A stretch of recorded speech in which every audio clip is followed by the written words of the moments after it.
this. Yep. What she needs to do is form a diamond. Diamond with those 3 fingers. Okay. And you can still Because squeeze she keeps it. the last one keeps getting hit by her finger. Just detonate That's it it. with her. Yeah. Yeah. And most people are taught like this, and they change to this because they think it thinks, So just it's really just push them all together. push 'em. Okay. I told her, I was like, it's just a process. Just playing with it until you figure it out.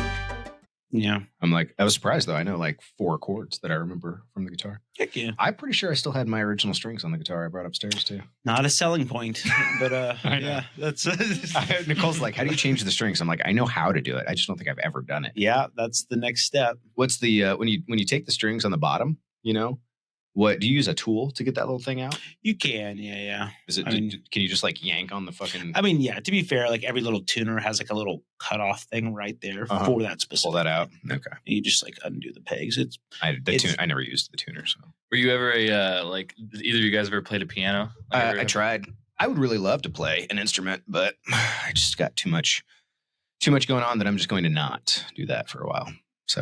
yeah, Donna was a piano teacher, so Oh really? I know. Yeah, I know how to play, but I just it was very simple and in a good way. That's why everyone starts with piano. Yeah. because it's like there's no sharps or flats. Like everything on the whites are. Well, I won't go into the weeds. Either way, it's really easy to learn. I found that once I added the 2 hands doing 2 different things into the piano, I'm out. That's definitely hard. I was to get good over for a that. while with one hand. I'm like, Yeah. ooh, I can play this one and just a little bit. Ding, ding. And then once it added in all the other stuff, I was like, I'm out. Can you guys ever imagine me doing a piano recital? No. I used to play the piano back in my prime, back when I was like 7 or 8 years old. Was Really? that your Yeah, prime? that was my That prime. was the prime. You know, Wow. I pulled All downhill from there. I pulled the most women in 4th grade. Like 4th grade was like Yeah. I think that's when I peaked. It was definitely 4th grade. You remember the song like I'm on a boat? Like I'm on a boat, bitch. No. No, Thankfully, okay. no. No, it was like Was that the SNL one? yeah, it was like the Lonely Island. I was really good at like I could do like one of the parts very well, and I know, because you The talk way- about that like 4th grade. I'm like, I was probably in college. yeah, you know. When that song came out, I must have been in college. So 4th grade for me would have been like 2010 mm-hmm. or no, like like like 2008 would have been 4th grade. 2008. Yeah. No, I was in college. Yeah, You're in college. I graduated in 06. 06. What was I doing in 06? I think I was 7 You were like 7. years old. Yeah. That was your prime. That was my prime. Yeah, our prime. It does go downhill from there after you have to get a job and do homework and things. And do you think you've already lived your best year? No, I don't think so. Okay. I agree with the youth is wasted on the young though. Like you've heard that saying your entire life, youth is Oh, wasted on the yeah. young, and I'm like, for sure, it's wasted on the young. I do so many things if I was young now. What would you do differently? Like what are you we're starting out the podcast here. Welcome to Nut Club, episode Wow. 20. Wow. We're starting off with our top 3 regrets on what we would have done differently. Regrets. I don't know if I call them regrets, but what would I do different? Youth is wasted on the young. That's Yeah, what I was okay, saying, yeah. right? So it's more like the knowledge that you have now changes everything in the past. Like the way I would have dealt with women. Not that I would change that because I'm very happy with where I ended up, but like obviously the way I interact Careful, with you women. got tiptoe here. You might want I'm being very careful in the way that I say this because I don't regret how Mhm. things went. But, obviously, that would be one area. Intelligence, like I would learn, languages, play guitar or something like that. It's the amount of time that you have as a kid, but you're too stupid to realize how much time you have, what you can do with that time, that kind of thing. And now, and then you get to the point where you're an adult and you have no time. I mean, maybe. I just think it's priorities. I just think you know what to not care about when you're a kid. That's probably true. You think that's a good point, is like maybe you had your priorities more straight as a child, and like as you get older you get all these other influences coming in here and kind of messing with things. It's totally off topic, but I always remember watching a documentary about some guy who lived in like Costa Rica or something, and like the guy who like came there was like talking to this guy who lived there his whole life, was like standing out on the beach, and he's like, "Man, don't you ever regret just not coming to live with society?" And he just like looks back and he's like, just points out, he's like, "Regret? Like, do I have regret?" And you can see it on the guy's face. He's like, obviously he like realized it, but it's just like, oh yeah, like maybe I do. Like you can see it wash over his face, man. Like, why would that be regret? Like, Regret's a hard one because I feel like you regret a part of your life, like you're changing ultimately Yeah. the entire trajectory of your life. So like if anything that I regret that would have happened, like was a lesson that I learned or is something that shaped where I'm at right now. And I'm happy with where I'm at. Okay, and let's rephrase that to like what you would have changed. Let's say, what lessons do you wish you would have learned at a younger age? What are some I'll tell you, important ones? the biggest one that I learned about the end of high school was whenever I felt like I had a little bit of an epiphany. I don't remember if it was that I read How to Win Friends and Influence People or not. I was kind of a loser still back then, reading all sorts of books, right? Like that. But there was a point in time where I know I remembered that, like, I recognized the way that I put myself out there was in this, I liked rock music. I was going to be cool. I was not going to like do things that I thought losers did, stuff like that. And I was actually closing myself off from everybody else. And I was really not as cool as I thought, right? I read that book, realized that I was doing all the things that would actually show me in a negative way, that I was not making more friends this way, that I was not being more outgoing this way, that I was not more fun this way, that I was not cooler this way. And it was like an epiphany happened. Like, holy shit, I can actually do all these things that I thought were stupid and have more fun with them. Like I did Spirit Week my senior year, and I did that. I never did it before. Why do you think that's more prominent with boys? Because I think that's a pretty prominent thing of like teenage boys and whatnot. Well, yeah, to be too cool. To be too cool to do stuff is really what it was. And it took me a while to break out of it. And I think that was when I read that, or at some point in time that became part of it. And I was like, oh, everybody's seeing me in a way that I didn't think they were. I thought I was putting out an image that was this, too cool for school kid, and really it was just like, he's just an asshole. You're just an asshole. And that's what it was. I was just an asshole. Now it's not. I'm still kind of an asshole, but like, I recognize that part of communication. That would be something that I would have changed early in life. What about you, John? I don't know. Ask me the question again. I was thinking what Jared was talking. The question is basically, if you can go back and teach yourself a lesson sooner in life, what would that lesson be? Stop caring about things that aren't important. Okay, so and how would you tell yourself that?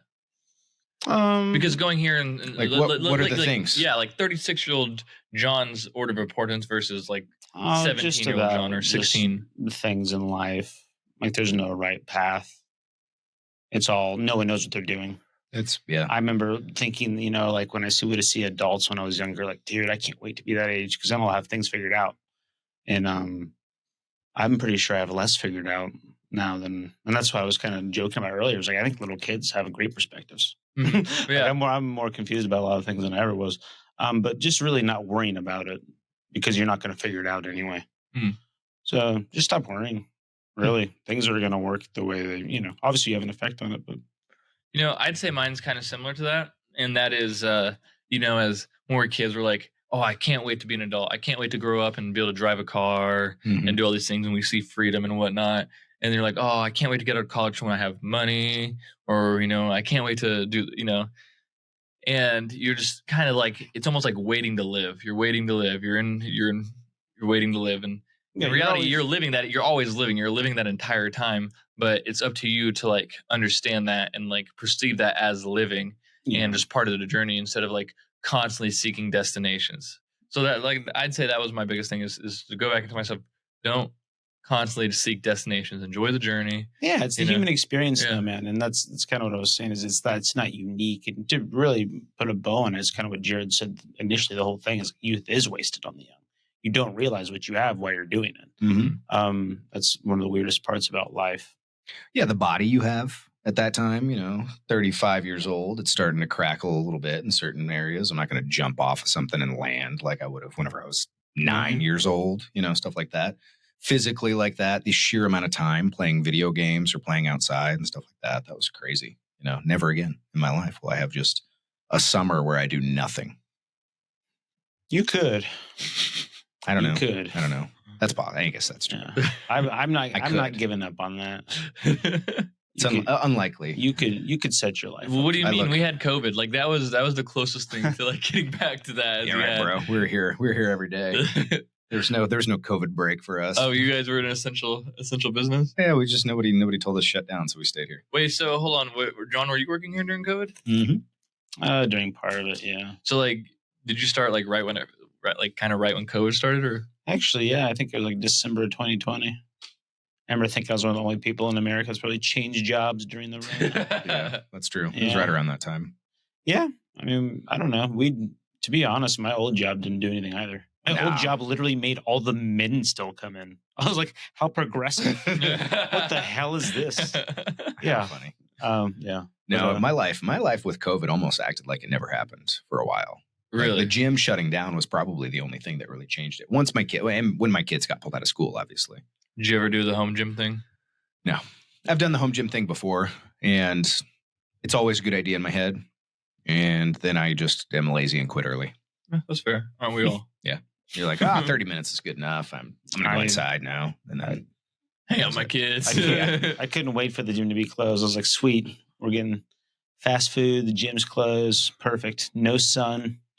This is going to be awesome for all of our health for sure. All the right moves. Looking back, they made all the right moves. It is kind of laughable. Hey, hindsight is 2020. For sure. Medical professionals shouldn't know anything about that. Well, that kind of converts us over to our first topic of the day. Ooh. America's gastrointestinal issues. Why have we seen the increase in foodborne allergies,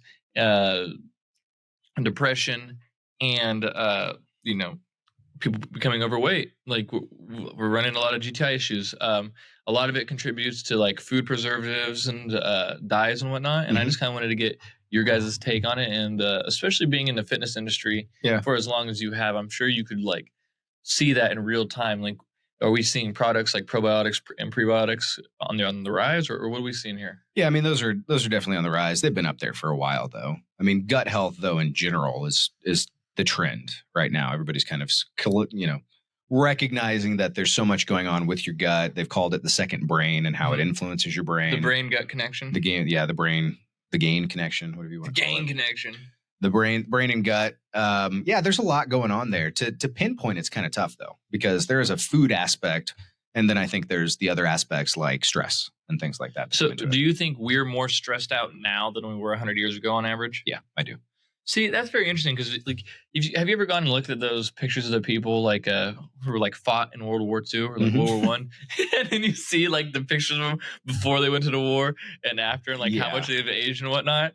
So that's kind of the couple areas where I have a hard time believing that. Now, you go to war and you fight in World War II, completely different situation. Like that's not the average life of the average person, that kind of thing. In general, day-to-day life, I think we're more stressed out because there's no disconnect. When you went home and the only time you got news was the newspaper or the radio, you weren't inundated with news all the time. And like, what's new now? Now I get a freaking update on my phone that's like, hey, they fucked this up in the government today. Look. And I'm like, oh shit, that's awesome. Cell phones. I wake up in the morning and the first thing that my brain wants to do is like check my email for the day and start like getting rid of all the junk and then I'm like separating what's important, what's not important. It's almost like cleaning, isn't it? Yeah. It's you kind of almost get that same like dopamine like release as if you like go and vacuuming and mop your house, as if you wake up in the morning, check all your messages, clear your email, respond to stuff. You're like, oh fuck yeah, I'm already productive and I haven't even got out of bed. Yeah. They say it's the worst thing you could do. Actually, you shouldn't touch your phone for like the first hour or something.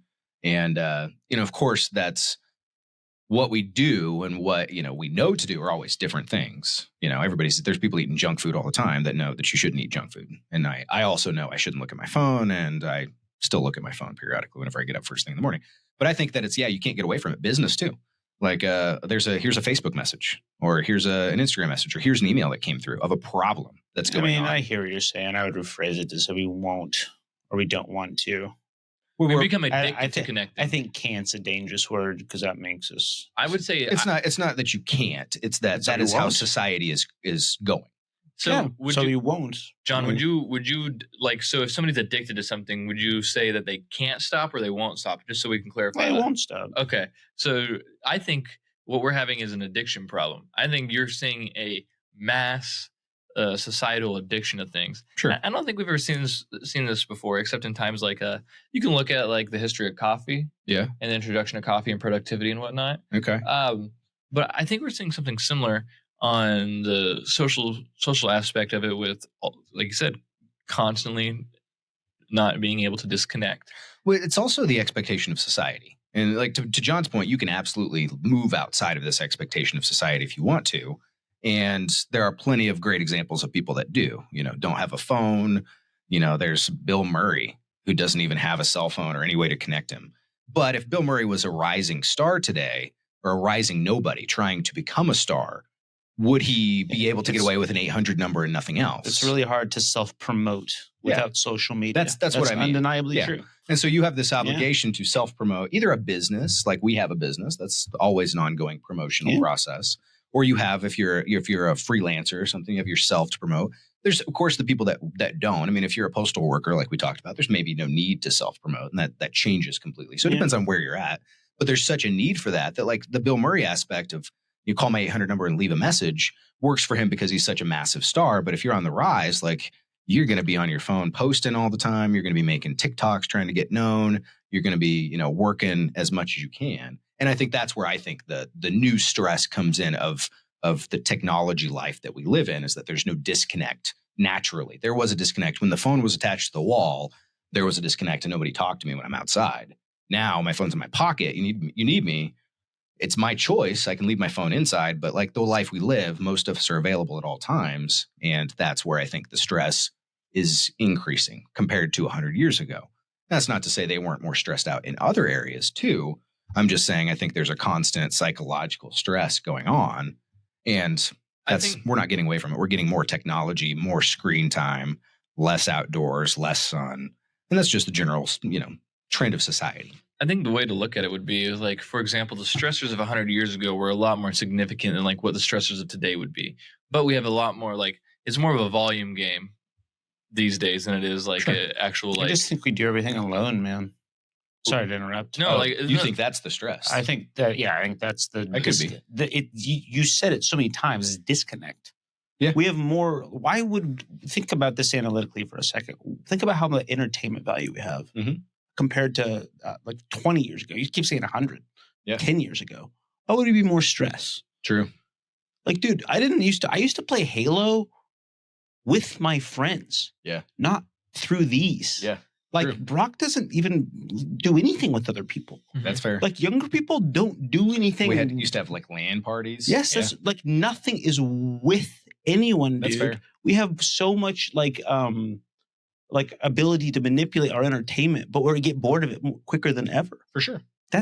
We're incredibly entertainment focused. Right, but that's what I'm saying is that like all of it happens by ourselves though. Yeah. When you and I and our generation wanted to watch movies, usually we go to someone's house like on Friday night. Yeah, that's true. We did. Yeah. We wouldn't have a LAN party or a Zoom party. Yeah. Like it's not the same, dude. I'm not saying it's just physical interaction, but to say that's not part of it to me is just, it's wild. Do you think that's related to being an adult in this day and age, or do you think it's really related to the technology and the shift in society? Oh, it's part of it. It's convenience too. Okay. But all I'm saying is don't ever think for a second it's the same. Like Broc's having people over all the time too. Right. And Broc's a very social, likable young guy. But all I'm saying is that like it's not. People are bringing meat over. They're playing with their meat. Playing Monopoly, even though it is a horrific game and it's just a battle of who cares the most. Watching half-naked men beat the shit out of each other. All right. Well, just you go back a couple thousand years, they were fully naked. So. Yeah, that's fair. That took a very interesting turn. But all I'm saying is that's the Greco-Roman wrestling, just complete nude. Let's you can have, or as they used to call it back then, the Greco-Roman wrestling. That's pretty good. You can remember what I was saying. Halo and getting together. Yeah, dude, I think people yearn for community. I would agree with that. I think there's never been more tribes to be in, which everyone thinks is a good thing. It's not. But all it does is separate you and put you further away from everyone else. Yeah. And then you end up by yourself in front of your computer, just like you've been at work all day, talking to people over the internet. There was an Indian guru named Jiddu Krishnamurti. Yeah, I know exactly what you're going. And Krishnamurti, he was interesting. He was actually he was found in India by these people on the Theosophical Society. And Theosophical Society found him. They said something like he had the most beautiful aura that they'd ever seen. There was some highest midichlorians. Yeah, the highest midichlorians. He's the chosen one. I mean, you are exactly right. He's the chosen one. The highest midichlorians, the best aura. There was something about this kid. So they took him from India, with the blessing of his family. And I think some of his family came with him. And they were going to train him to be this religious leader, this guru, right? And so on the first day, he's 29 years old. He's now the leader of the Order of the Eastern Star or something like that. I don't remember if that's exactly it. And the first thing he does is dissolve the entire order. He's like, on my first day, he's like, there is no path to God that's the same for everybody. There, and then that's what they were trying to create, right? As a guru, he's like, it's not the same. Everybody has their own individual path to God that they have to figure out. It's not the exact same.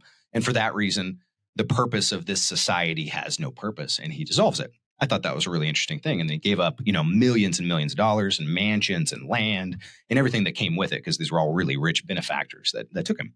And so later on in his life, were they pissed? I think they were pissed. They had to be pissed. You get this guy that you like give him everything, and he's just like, nah, I think you guys are wrong. See ya. And then he just left. Yeah, but like, is that not what the religion was kind of based off of? Like, was that not kind of like what like their idea of like the main guy, and then they actually got it? Like, oh well, fuck. They wanted a step-by-step process towards, enlightenment or whatever you would call it, a connection to God or something. And his point of view is there is no step-by-step path. It's only an internal path. You could call it guided by the Holy Spirit in other languages. You could call it the Sadhguru in India. There was only one inner path, and you had to discover it yourself. And that's basically what he was saying.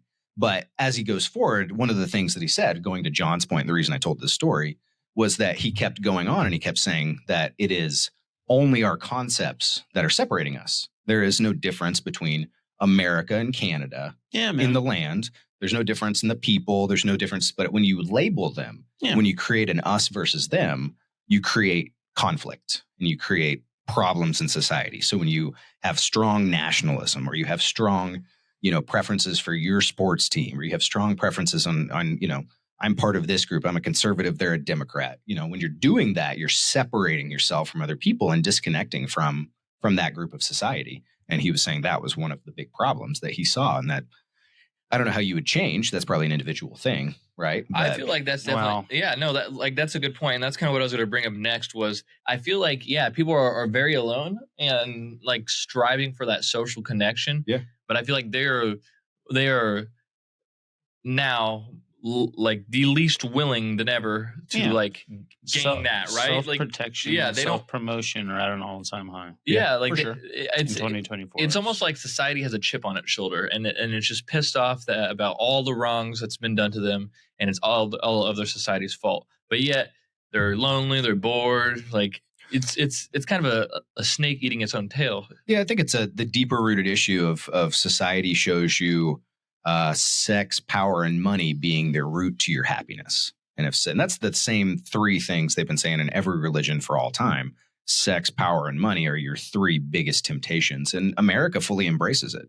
If you're highest, in terms of gaining sex, or if you're a sexual icon or something, you're very powerful, you're very sought after. If you have a lot of money, you're also that way and seen as somebody that everybody should look towards. And if you have a lot of power, I mean, these are all the attributes we think are the most important attributes in America. I just think you're 100% right. It's this glorification of a radical individualism. Okay. Yeah. That I just don't think anyone actually, you don't believe it's true at all. Yeah. Like no one believes it's true, Sure. but we're always told, well, find yourself.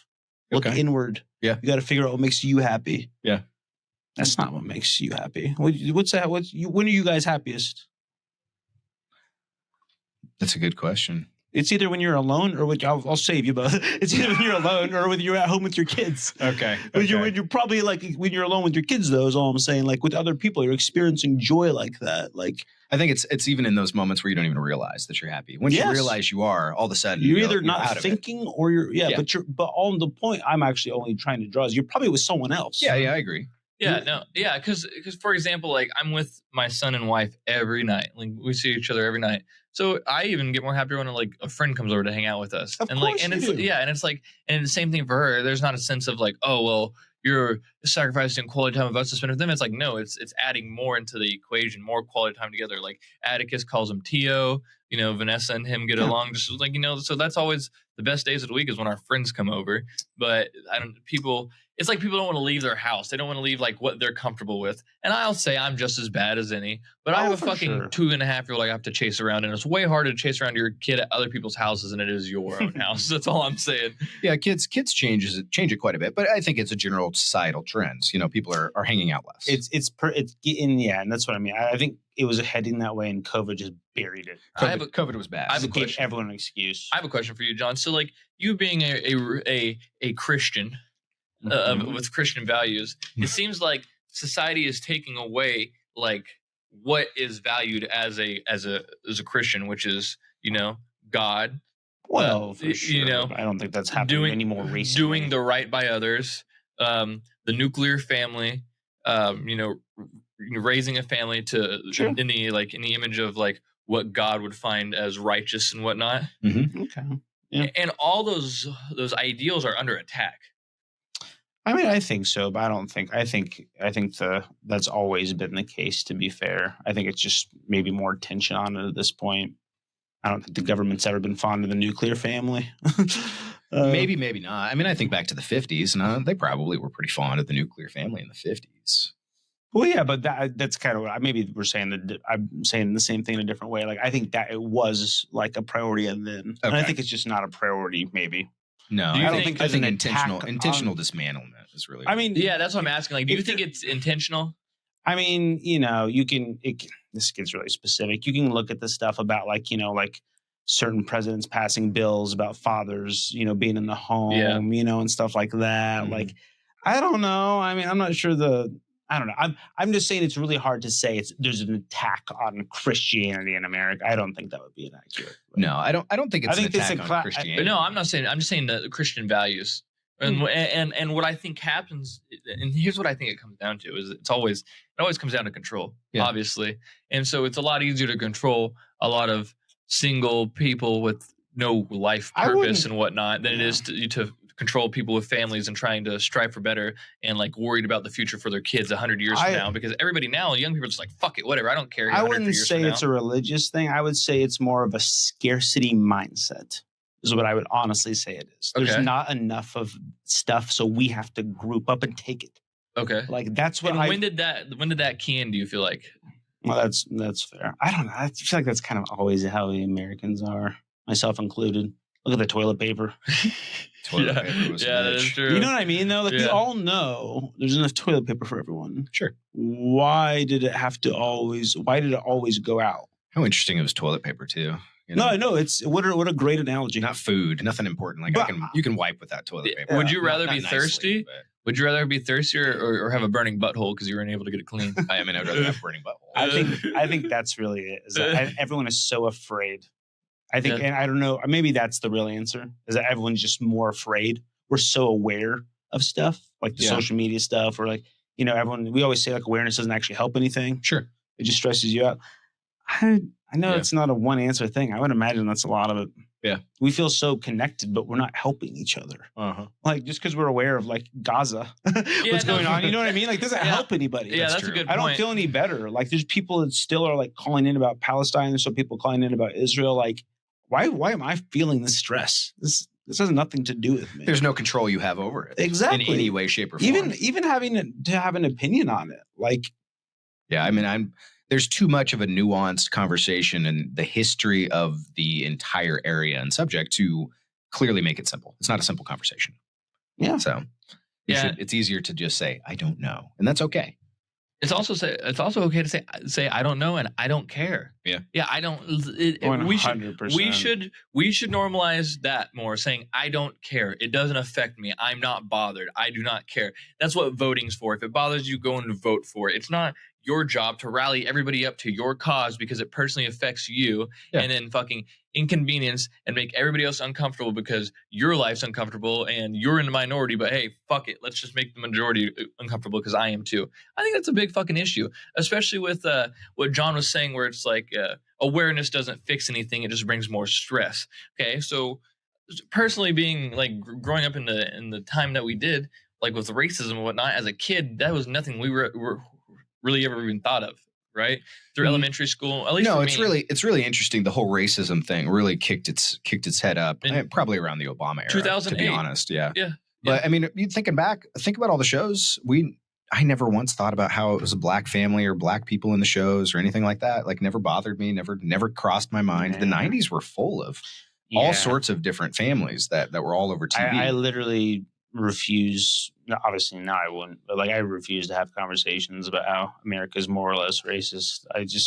It's exhausting and it's impossible to prove. There's just a level and I just know what we grew up in. You know what I mean? Yeah, there's just a level of perfection. They want this level of perfection. They want to force everybody to change their hearts. And you cannot force everybody to change their hearts. There are always going to be some racist assholes out there that really take it too far in every way. And you can't force that out of people. Sure. But all I'm saying is we are the least, and I know this is hard for people to understand, we are the least racist country in the world. In the entire world. In the world. Really? Yeah. Where'd you hear that? Because we have the most races, dude. Well, it's not. I don't know. It's not my opinion. That's what I'm saying. Is I'll tell anyone that because we have everyone. Yeah. We can't be the most racist. So everyone's coming to the most racist place.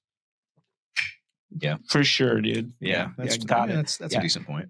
Yeah, it holds a lot of water over here. Yeah, yes. You wouldn't come to the most racist place on earth in droves, would you? That's true. Yeah, no, dude. The only reason be good to come here. The only reason you people even think that we have a problem like that is because we're told we have a problem like that. You know who acknowledges their racial problems? Us. France, Germany, places that people want to come to. You know who doesn't acknowledge their racial problems? South Africa. A lot of Middle Eastern countries, like a lot of old European countries. Like it's a weird thing to just believe that lie. Yeah. We don't have any more problems than Germany does, than Africa does, dude. Yeah. We just focus on them every time. Look at the shootings. 2 weeks ago, you got a shooting, and I don't remember where it was. Like it was just like I think it was like about the Super Bowl. No, the one before that. Okay, it was like the trans shooter. Yeah. Like a lot of coverage, but it eventually died down a little bit. Yeah, but I'm just saying, dude, the narratives in this country are wild. You know what I think's more scary than like these. I obviously the like mass shootings are scary, and let's not minimize that. But you know what I think's more scary than that? Like the fact that we woke up this morning and tens of millions of people had no cell phone service. That's a little bit more concerning, don't you think? Like, I don't know. Like, I don't know, man. Especially when we've been hearing all year, 2024 is going to be a black swan event, right? Yeah. And then in February, literally by the middle of February or towards the end, I guess, we're already having fucking complete takeouts of like cell phone service. What the fuck? Like, are you? And and it's. I mean, anything would be better than Biden, Trump again. So I think it's going to be very interesting because we're coming to it the next couple of months, especially because we're having the vote on basically like bump stocks and automatic weapons is going to the Supreme Court. Okay. Because the whole idea of that was like government is trying to prevent citizens from having weapons of war, basically, like war level weapons. That's the whole fucking point of the Second Amendment. Is to be able to form your own militia to go uprise against the government if they're being a totalitarian regime. That's why I love talking to people about gun registry. It's like, well, you have to register your gun. It's like, no, you don't. Like, think about it, moron. That's the whole point of the Second Amendment. Yeah. They've seen over and over that having your own guns in times of war and things is a good idea. Like in Ukraine when they were talking about sending guns over to Ukraine for all the citizens to have guns to fight for themselves. And that's against Russia, right? So how ironic.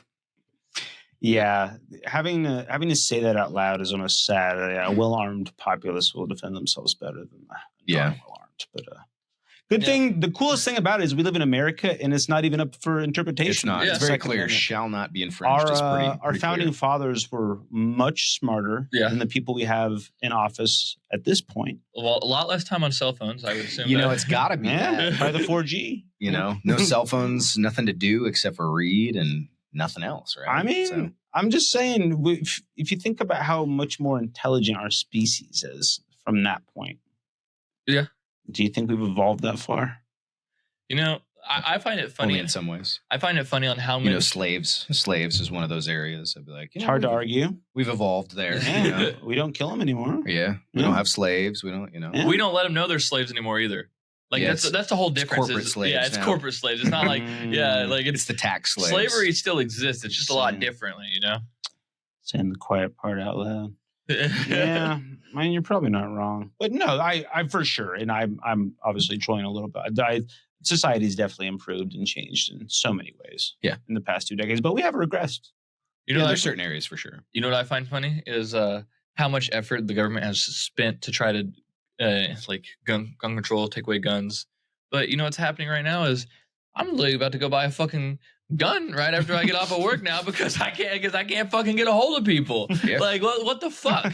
I mean, that's what you want. You got to have some guns. For sure. Like they're making me feel less safe than ever. So you know what? I'm planning on getting an AR, a fucking pistol. I'll fucking get a shotgun. Like, you know, I'm racking up. It's just the American sentiment. Yeah, if they don't want us to have weapons, make us feel safe, and they're doing a fucking horrible job at it right now. I've tried to explain it to like my friends overseas, and it's just impossible. The relationship with Americans and guns. Yeah, they'll never understand. They literally can't. No, they can't. My thing, and I shouldn't say they can't. I think it's really hard. Yeah. And there's, you know, every time there's a mass shooting, every time there's something going on like that, the first, you know, call is to some sort of stricter gun control and stricter, like take the guns away and things like that. You know, it would be nice if we could just, you know, table that, understand that like shall not be infringed is pretty clear, you know, and that's never going away. So now you're going to have to think of other solutions. Jared, but they don't do that though, because like, why would a writing on a fucking old ass document mean anything to people? Because you can be born with a set of fucking testicles on you, and guess what? That's not permanent either. So why the fuck would the Second Amendment be? That's fair. And it's not the Second Amendment's not permanent. They can get rid of the Second Amendment. It's very, very difficult for them to do. That was the smart thing with the Constitution, but you know, still a very difficult thing to do, and they will never do it. So. No, I find it's gonna be very interesting. I think they're doing everything, like their goal and what the result they're having is completely different. Like they're not operating smoothly whatsoever at this. But no, I don't think so. I think most people are the bullshit meter for people. The conspiracy theorist meter is at its all-time highest. Everybody's a fucking conspiracy theorist. Oh, dude, I read the Republican and I read the Democrat posts, and they're both conspiracy theorists in just complete polar opposite ways. It's incredible. It's China and Biden, or it's Putin and Trump, or it's it's illegal immigration and amnesty, or it's taking away all women's rights and like taking them back to Handmaid's Tale kind of things. Rights. That's what they go for. Like they think that Trump's going to. The whole thing is hilarious. Well, it's hilarious because you take Donald Trump and let's just look at who this guy is in the past, right? You know, is not this super conservative religious guy, and they're coming in thinking Donald Trump is going to take away women's rights when Donald Trump has obviously hired plenty of women, worked with plenty of women. There's no issues there with women, right? It's like taking away women's rights and then taking away gay rights is the other one. I didn't know that was serious. It's serious. And taking away gay rights is the other one. What rights are the women going to get taken away, you think? The ones I see are the biggest one is a concern about abortion. Like the readiness and acceptability of abortion. We had a liberal Supreme Court I'm just telling you what they're saying. I'm not doing much. I'm sorry. more. I'm a reporter here. I'm sorry. But so it's abortion, and there's one on surrogacy. You know, like having a surrogate, like somebody else carry your baby. Apparently that's one they're concerned that they're going to take away as surrogacy. I'm like, guys, nobody really cares. Yeah, you know, there's no way these are these are the ones they're worried about. Occupy Democrats, man. I saw Occupy Democrats Instagram. You got to get the difference. Those are the conspiracy theorists on the left, is what I'm saying. The conspiracy theorists on the right are that they're going to let all the illegals in. They're going to give them amnesty. They're going to change the electoral college. They're going to steal the election again. They're, all these different conspiracy theories. The left has them, Trump is in bed with Putin and he's Putin's little lapdog and Putin tells him to jump and he jumps. And I'm just like, what is it always a weird sexual thing with him? I don't know, man. You notice that? It is. Yeah. He's always doing something weird. I don't know. Like what the hell? Jumping and stuff. Yeah, that's what I mean. He's always in action. Well, let's talk about something that's going to affect this country's future. Okay. And that is our youth. Ah, yes. We are. So, youth of the nation. Children, we're starting to see a larger medicated population of children. They're getting fucked. Fucked up. Yeah, they're getting. They're definitely getting fucked up. And we're seeing like learning disabilities. Sure. So, along with correlation of medication, and some studies are indicating that their diets might be to blame. Yeah. So, being a person with kids as yourself, have you noticed any differences on what you feed them and behavior traits and whatnot?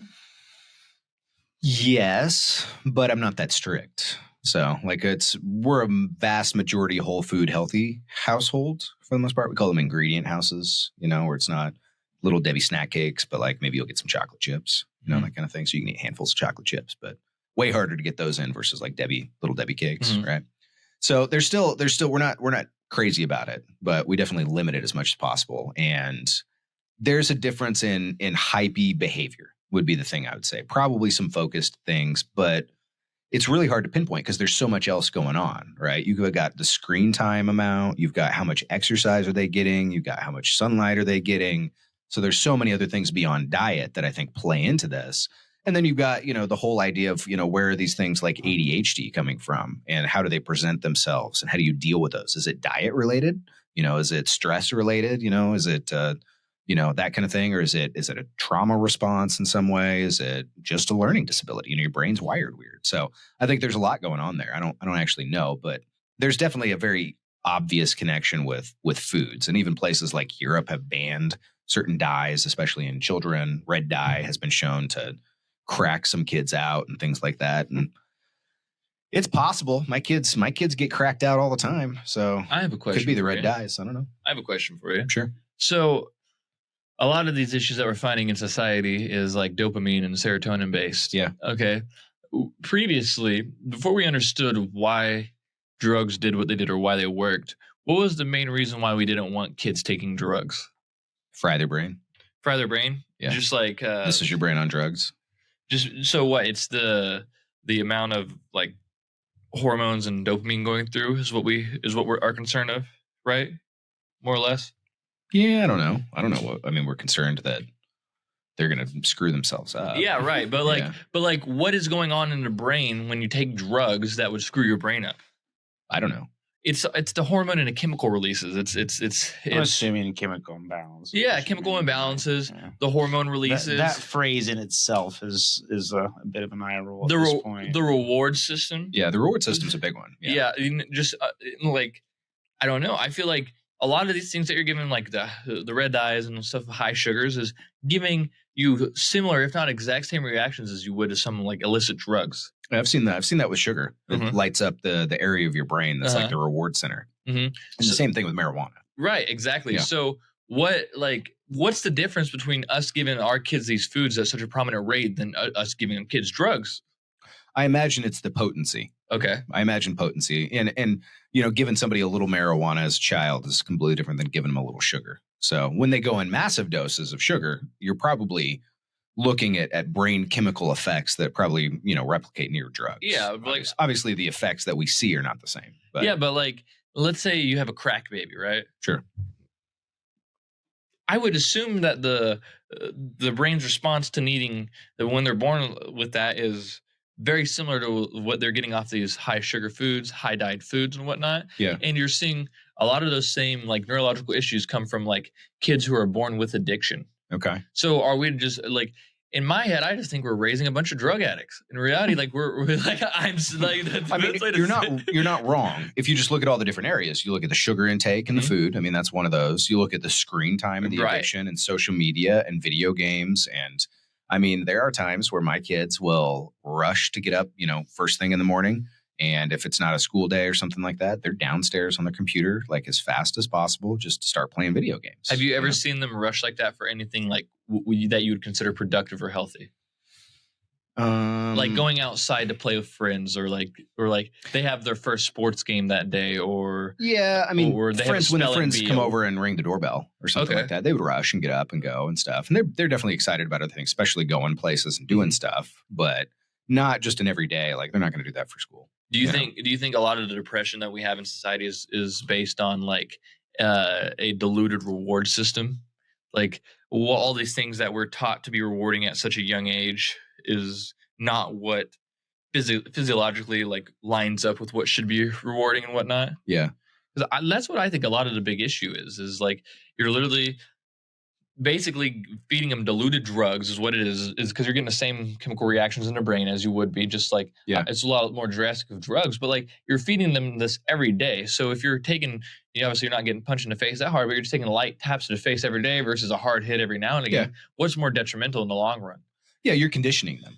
You're conditioning them for them to get the rewards in a specific way. That dopamine hit that you're talking about, you're getting that through a video game, through a sugary food, through these little things that are not going to actually help them in life. They have that marshmallow test. Have you heard of that? Marshmallow. I think it's marshmallow test. They take kids and, well, to preface it, this is the only one I think they have said that can determine success in children long term. So like they can do this in kids, and it seems to, show their success rate in the future. They give them a marshmallow in a setting, and they say, "Hey, here's your marshmallow. They're funny videos. I'm going to be right back. If you wait and don't eat your marshmallow, I'll give you 2 marshmallows." Mm-hmm. And so some kids can wait and have 2 marshmallows, and a lot of kids don't have the control to wait, and they just eat the first marshmallow. And so they've said that if the kid eats the first marshmallow, they don't have the ability of the delayed gratification that's required for the high levels of success that people have. And if you are able to delay gratification by, here's a marshmallow, it's right in front of me, but if I wait, I can have 2 marshmallows. That's the delayed. You're waiting to gratify yourself with something else later on, and you're pushing that reward out. Mm-hmm. And they're saying that's the one thing that they can track that will show you whether you're going to be successful or not, which I think plays right into what you're talking about. That sort of reward system, that dopamine hit that you get instantaneously, Yeah, I think that's true. I mean, it's hard to argue with that. Yeah. I know. I'm just right all the time. So I went and did a little research based on the rise of drug use and drug addiction within the past 20 years, because I would constitute that a lot of issues that we're having started kind of in the 90s. Sure.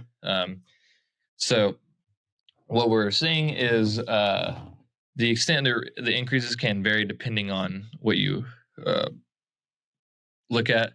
National Institute on Drug Abuse has reports that they have risen 70%. Drug deaths has risen to 70% in the past 20 years, previously to 2019. So in 1999 to 2019, a 70% increase in drug-related deaths. Yeah. Obviously, opioids overdoses have surged. Yeah. We talked about that on previous episodes. Yeah. Misuse of stimulants like cocaine and methamphetamines has also increased. Yeah. The methamphetamine related deaths from 2015 to 2019 tripled, which is crazy because you don't even think about like. That's before COVID. Yeah. You don't even think about like stimulants to be a killer. Yeah. And then you see cannabis use. Well, cannabis and disorders and addiction is less common. They have also been on the rise. A study shows that the past year increased from adults in the United States who use cannabis in the past year has increased a total of 15% in 1 year. Okay.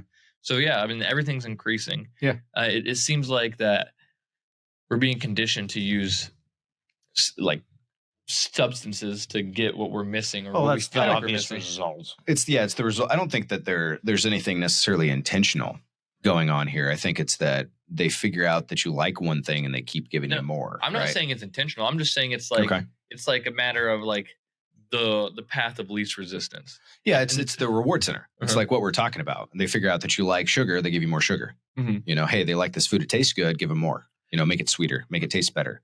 Put more sodium in it. Right, but it's like we're a bunch of kids, and like when you're kids, you have your parents to be a check and balance. So, at what point is a check and balance going to step in? Like, what's going to have to happen for that, or is it just anarchy, free for all? Like, what do you think? I think there's plenty of people always act like, we're doomed. We're going to hell in a handbasket. Like, dude, we're going to pull ourselves out tomorrow. Stop spin. Look at Argentina. I know that people know what I'm saying with Afuera. Well, no, I'm just saying that you could cut the education budget tomorrow. Yeah. Tomorrow. There's nothing stopping us. We just don't. And that's, like, that's why I believe in the won't versus can't thing, man. Like, can't is an excuse. We could change everything we do tomorrow. No, we might not be able to change it to the right thing. Sure. We could stop spending money on the fucking military. Sure. What's stopping us? Yeah. Well, I mean, I think you look at generally the results of, I don't want to say capitalist society, but to some degree, when you create what somebody else wants, you keep making these more addictive products and things that people will buy more and more. And so without any sort of detriment, without any sort of problems, people will keep putting more things in there, or make social media So more. are you just insinuating that like unregulated capitalism That's the hard part. has led us there? Because I'm not saying that's wrong. Inevitably, that does have to there probably needs to be some sort of. There has to be. I mean, if there's lead in our paint and the government should be the one saying you can't put fucking lead in your paint, right? So yeah, but how do we get from lead in our paint to like 750 military bases all over the world? Oh, well, you know what I mean? Yeah, the military base is a little different. Obviously, it's different. Yeah. I'm just saying there's the truth somewhere in the middle. Yeah, for sure. But to bring it back to the semblance of a coherence, I think that can't mindset that neither one of you guys have, but people seem to have, is really dangerous. Yeah, really dangerous. I don't think there's not a can't in there. It's that they provide what human nature wants. Humans want more sex. All of a sudden, there's more sex in Netflix. There's more sex in every TV show. I mean, one TV show has more sex than like my entire childhood had growing up. right. Like I watch some of these old shows and they hint about it. Like, oh, they go to bed and then like they pan away. Yeah, and I remember like, now you get like full on humping on these shows. Like everything's showing like we're humping. Like this is a sexual act. Like I can't watch that stuff anywhere near my kids. 10 years ago, you used to come home and try something new on your wife. She's like, "Where'd you learn that?" And it's like you can try something new you learned off a TV show now. TV shows for sure. So that's one of them. Same with sugar, same with drugs, same with anything that's like that. I think that's just the natural consequence, and how that changes either has to be an individual choice. People are doing that every day and eating whole foods and choosing better things and making better choices in their life. The other option, of course, is that there has to be some sort of checks and balance. They can't. Yeah, that's what I'm saying, dude. Like when we know that social media harms the mental health of teenagers and we still let them use it, that is ultimately a government problem. Or to put it otherwise, the non-government response is that somebody sues these companies for negligence in what they're doing, and then they take them to the ringer, and then they make their own rules. That's the non-government response. That's more of what I'm saying, is that the fact that it seems to be a lot of people like, oh, we're just doomed, we can't do anything. It's like, no, we're just not thinking of creative solutions to these problems. Yeah. They're new problems. Yeah, for sure. New problems take new solutions. We've never been at this diminishing return point in capitalism. Okay. We've never had BlackRock buying all the homes. Right. You know what I mean? Like, we can't look back. This isn't like, we got to do that. We won't look back. Well, yeah, of course. Just messing New with you. normal. Yeah, I know exactly what you mean. But that makes sense, though, right? Like, we keep going to these weird, like, well, what have we done in the past? It's like, we've never had this problem in the past, dude. For sure. That's why I think it's so scary for so many people. But I don't know. I hate that mindset of, oh, well, we're just doomed. Like, oh, Jesus has to come back. It's like, dude, we can fix the government. Is this where you want to be when Jesus comes back? But really, you know what I mean? It's just like, oh yeah, like your uncle, like your old guy's like, he's coming back tomorrow. It's like, dude, that'd be awesome. Yep, we're in the end times, guys. It's the end times. We still need to do stuff for our government, man. Like, we can't just give up. That's not the plight of people. Yeah. So you want to know something interesting? Yes. The moon is resting. I don't know. So eventually it'll turn red. And isn't that said somewhere? I don't know. Blood moon? Blood moons. They're not that uncommon, are they? No, it's just saying. It's like one of like the. Oh, you're talking about the end times. Yeah, it's like end times. Like it's like the moon will turn to blood, and it's like it's actually happening. What's happening is happens every oxygen is escaping from Earth and oxidizing like the stuff on the moon. So eventually it'll completely turn red, and eventually like it'll be red forever. Yeah. Okay, that's crazy. Yeah. All right. We probably won't be alive. So. Yeah, that's what I'm saying. Like end times. That's cool. I don't know. I mean, we did have the solar flare supposedly. Yeah, the solar flare. True. But yeah, I think if you look at like you look back, there's two different dystopian futures that we saw. 1984 with Big Brother, where the government's constantly watching you, the government's controlling everything you do. They have book bans, they have laws, they control everything, and your life is always under monitor. So some aspects of that are true. The other one was Aldous Huxley had his Brave New World, and that was where everybody would be so incredibly focused on pleasure that they wouldn't have to ban the books because nobody would want to read them. And they wouldn't have to, stop people from doing things and hide information because nobody would be interested in.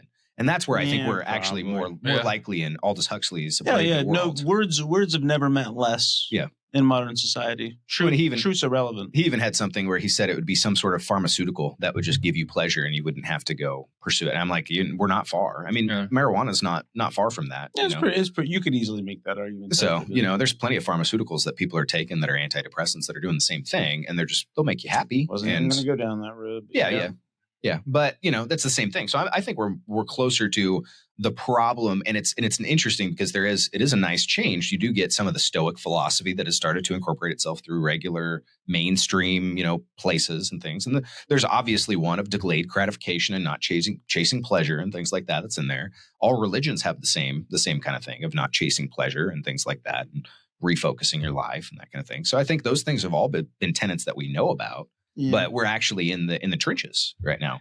You pull up social media, there's boom, dopamine hit. You get a notification, you got a text, boom, dopamine hit. You got, playing a video game, dopamine hit. You eat a sugary treat, dopamine hit. You smoke some weed, dopamine hit. Everything is constantly pleasure. Yeah. And the only people that have figured out how to get past that are ones that like actually deny pleasure for themselves. And so you got the crazy David Goggins people that completely deny pleasure for themselves for long periods of time. But I think that's the delayed gratification that once people figure that out, they figure out how to rewire their brain, figure out how to overcome, maybe the problems of society. So maybe you need to put your phone up once a week just for a full 24 hours. Yeah. You have a family, like enjoy your family, enjoy your dog, enjoy like technology free Sundays, like just no tech. Don't wake up to it. At least don't wake up to it is tough though. There's a lot of people that'll just lay in bed and they're like no reason to get up. And so the first thing they do is just like pull out their phone. Like if you're a single person like you got nothing to do to get up for, your kids aren't like bugging you. I just mean on a Sunday morning. I know exactly I just mean what on you a mean. Sunday morning. I can't wait for that clip. There's no reason for you to get up in the morning. So you just pull your phone out and you just start scrolling. And Anna said the exact same thing to me a week ago. Well, I've done it too, so I'm just, my kids. I just don't think you realize how that sounds to someone. Oh, I know how it sounds. Yeah. You just got nothing to live for, It's just, I'm just joking. But there's less urgency is really the thing that I'm talking about. Yeah. Like you don't have a dog. My dog needs if I don't get up and get out and my dog is awake, he's 15 years old. He's gonna take a dump on the floor, and so I have to get up and move and go. You don't have a dog.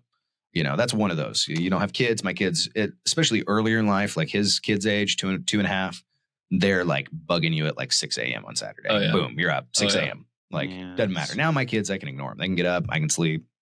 It's great. Saturday morning, nice. I'll stay up and I'll sleep in until 8:45 or something. Ooh, but hey, you can't. I'm like, it'll sound nice when he doesn't wake me up, and I'm like, but I can't live.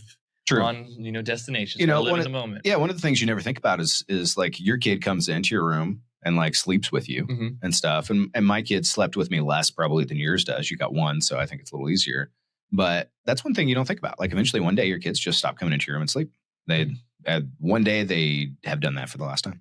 My 14-year-old's never going to come in my room and sleep in my bed with me again or something like that. My 11-year-old's probably over that for the most part. So, enjoy it. Yeah. Well, I think that is a great way to end episode number 20, the big 2-0. 20? It's a magical number. Of the Nut Club. Man, to go back to the original question, I think, on the gut problems here, that's where... Yeah, we definitely talked about gut health today. Gut health and the digestive issues that everybody has. Stress. I think we went off on stress. Yeah. It's stress. It's stress. It's food. It's all of it. It's horrible food quality and like preservatives. Bread doesn't even mold anymore. Bread doesn't. You can make your own though. Yeah, that's fair. Get a bread maker. Just get more whole foods in. It's not rocket science. If it tastes really good, don't eat it. I think that's probably your best one. If you like it. If you like it, you're like, this tastes really good. It's probably bad for me. I should have this. Probably bad for me. There's a change in your taste buds when that happens too. People talk about taste bud changes and how your taste buds will adapt to like sweetness and things. If you go off of all of those really tasty foods. Oh, dude, you should. My sister Julie thinks like agave nectar is like sugar. Yeah, and it's not. She's literally brainwashed. She's for sure brainwashed. It's so sad to see. I'll like give her a Tootsie Pop. She's like, what? That's like crack. That's like crack. I can't have a Tootsie Pop. I got to go to bed tonight. Awesome. Well, episode 20. Thank you guys. Cranked it out, guys. We cranked it. Thank you guys for cranking one out with the Nut Club. And if you haven't already, press that subscribe button. Smash it. Smash that 20th episode for 20% off. Yeah, 20% off code Nut Club. Someone use it, please. There's been at least one person. Yeah, I know, for sure. At least one I saw. Awesome. All right. Peace. Peace up. A-Town down. Later.